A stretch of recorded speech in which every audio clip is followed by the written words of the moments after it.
The Organization of Afro-American Unity sees the only hope for the black man in America in a strong Africa, and the necessity of the Afro-American becoming inseparably linked with the overall program that's existing on the African continent. The two problems must be solved together, and the two forces must go forward together. And so the Organization of Afro-American Unity has a program to link the Afro-Americans with the Africans and the Africans with the Afro-Americans. When I say Afro-Americans, I mean those throughout the entire Western Hemisphere. This is our only hope. Our hope is in a strong Africa. And when Africa is strong, our position in America will be one of respect. But if Africa is weak, we will never be in a position of respect in America. They used to have a saying that one doesn't have a Chinaman's chance. But they don't say that anymore. They used that expression back when China was weak. But now since Mao Zedong has been successful in making China a strong country, the Chinese have more chance than anybody else. So this saying has become outdated.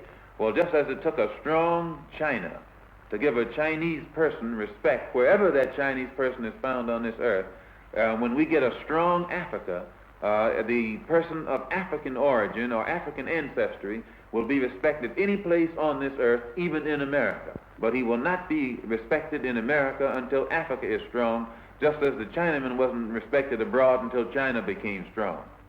He was a leader who knew that self-reliance is the only security for lasting freedom and independence. This is why he rejected the claims for white participation in the leadership of the Afro-American freedom movement. This is why he respected the example of the Chinese people in their revolutionary struggle. How did he view the success of China in developing nuclear weapons for her defense? Well, I think it's one of the greatest things that has ever happened, because up until now, the nuclear devices have been in the hands of Europeans. They've exercised a monopoly over the nuclear weapons, or over the ability to produce nuclear weapons. But now the Chinese have evened it. They've equalized it by being successful, by being a non-white or non-European nation, and at the same time developing successfully the ability to produce nuclear weapons. So as far as I'm concerned, it was a very good thing, and I do hope that they are able to build bigger ones and better ones every day, because the only language that the European powers understand is the language of power.